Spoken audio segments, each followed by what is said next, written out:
विकसित भारत 2047 ये सिर्फ भाषण के शब्द नहीं है, इसके पीछे कठोर परिश्रम चल रहा है।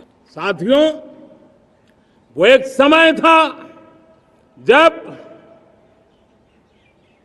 लोग देश के लिए मरने के लिए प्रतिबद्ध थे और आजादी मिली थी। आज ये समय है देश के लिए जीने की प्रतिबद्धता का। अगर देश के लिए मरने की प्रतिबद्धता आजादी दिला सकती है, तो देश के लिए जीने की प्रतिबद्धता समृद्ध भारत भी बना सकती है।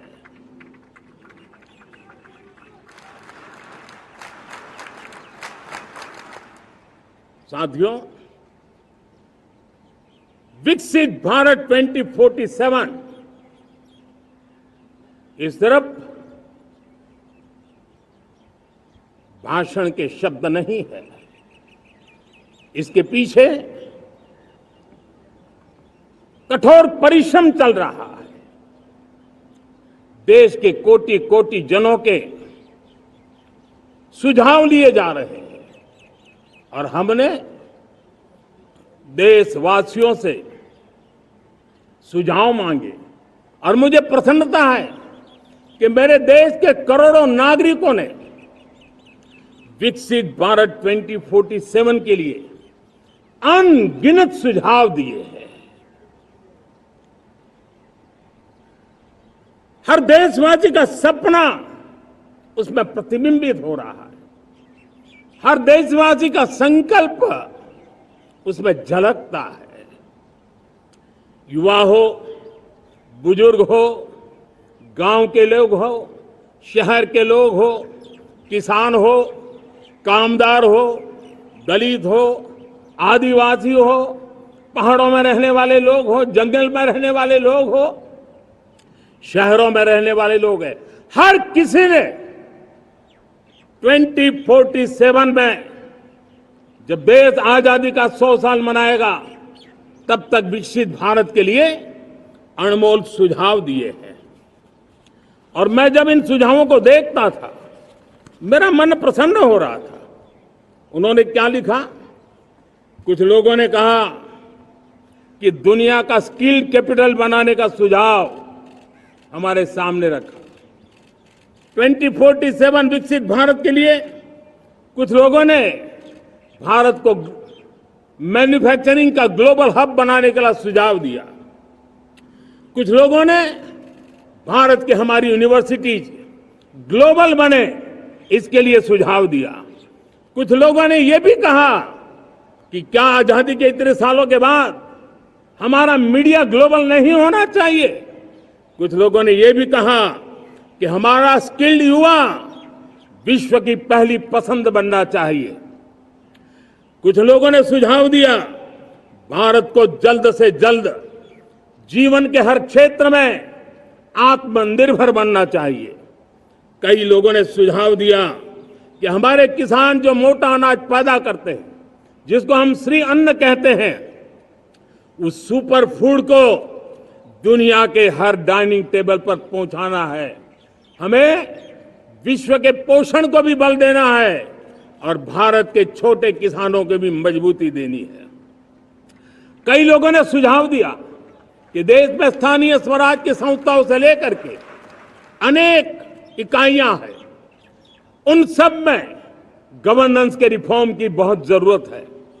कई लोगों ने लिखा कि न्याय के अंदर जो विलंब हो रहा है, उसके प्रति चिंता जाहिर की और यह भी कहा कि हमारे देश में न्याय व्यवस्था में रिफॉर्म की बहुत बड़ी जरूरत है। कई लोगों ने लिखा कि कई ग्रीनफील्ड सिटीज बनाने की अब समय की मांग है। किसी ने बढ़ती हुई प्राकृतिक आपदाओं के बीच शासन प्रशासन में कैपेसिटी बिल्डिंग के लिए एक अभियान चलाने का सुझाव दिया। बहुत सारे लोगों ने यह सपना भी देखा है कि अंतरिक्ष में भारत का स्पेस स्टेशन जल्द से जल्द बनना चाहिए।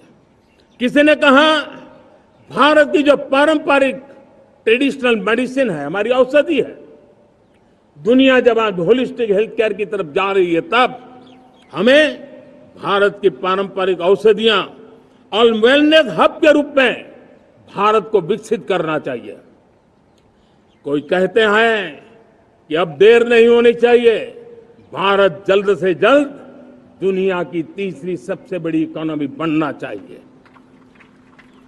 साथियों, मैं इसलिए पढ़ रहा था कि मेरे देशवासियों ने सुझाव दिए, देश के सामान्य नागरिक ने ये सुझाव हमें दिए हैं। मैं समझता हूं, जब देशवासियों की इतनी विशाल सोच हो, देशवासियों के इतने बड़े सपने हो, देशवासियों की इन बातों में जब संकल्प झलकते हो, तब हमारे भीतर एक नया संकल्प दृढ़ बन जाता है, हमारे मन में आत्मविश्वास नई ऊंचाई पर पहुंच जाता है।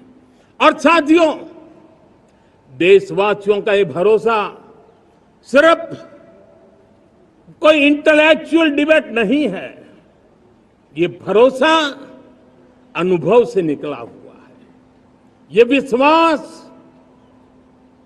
लंबे कालखंड के परिश्रम की पैदावार है।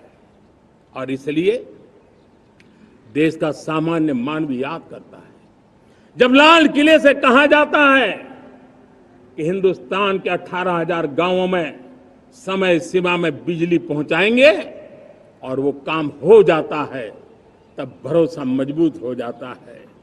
जब ये तय होता है कि आजादी के इतने सालों के बाद भी 2.5 करोड़ परिवार ऐसे हैं जहां बिजली नहीं है, वो अंधेरे में जिंदगी गुजारते हैं, 2.5 करोड़ घरों में बिजली पहुंच जाती है, तब सामान्य मानवीय का भरोसा बढ़ जाता है।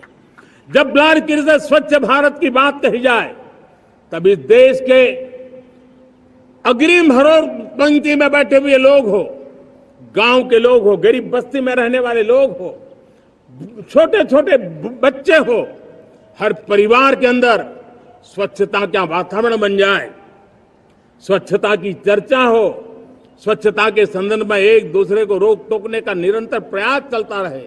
मैं समझता हूं कि ये भारत के अंदर आई हुई नई चेतना का प्रतिबिंब है। जब देश के सामने लाल किले से कहा जाए कि आज हमारे परिवारों में 3 करोड़ परिवार ऐसे हैं जिनके घर में नल से जल मिलता है, आवश्यक है हमारे इन परिवारों को पीने का शुद्ध पानी पहुंचे। जल जीवन मिशन के तहत इतने कम समय में नए 12 करोड़ परिवारों को जल जीवन मिशन के तहत नल से जल पहुंच रहा है। आज 15 करोड़ परिवार इसके लाभार्थी बन चुके हैं।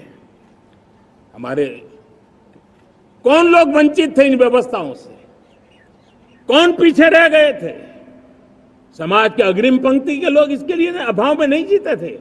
मेरे दलित, मेरे पीड़ित, मेरे शोषित, मेरे आदिवासी भाई बहन, मेरे गरीब भाई बहन, मेरे झुग्गी झोपड़ी में जिंदगी गुजारने वाले लोग, वही तो इन चीजों के अभाव में जी रहे थे।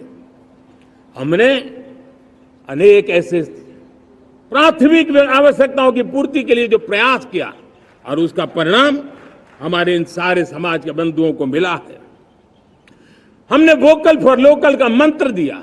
आज मुझे खुशी है कि वोकल फॉर लोकल ने अर्थतंत्र के लिए एक नया मंत्र बन गया है। हर डिस्ट्रिक्ट अपनी पैदावार के लिए गर्व करने लगा है।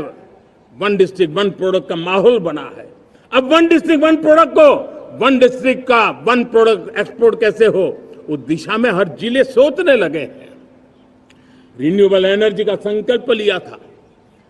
G20 समूह के देशों ने जितना किया है उससे ज्यादा भारत ने किया है, और भारत ने ऊर्जा के क्षेत्र में आत्मनिर्भर बनने के लिए, ग्लोबल वार्मिंग की चिंताओं से मुक्ति पाने के लिए हमने काम किया है। साथियों, देश गर्व करता है आज जब फिनटेक की सफलता को लेकर पूरा विश्व भारत से कुछ सीखना समझना चाहता है, तब हमारा गर्व और बढ़ जाता है।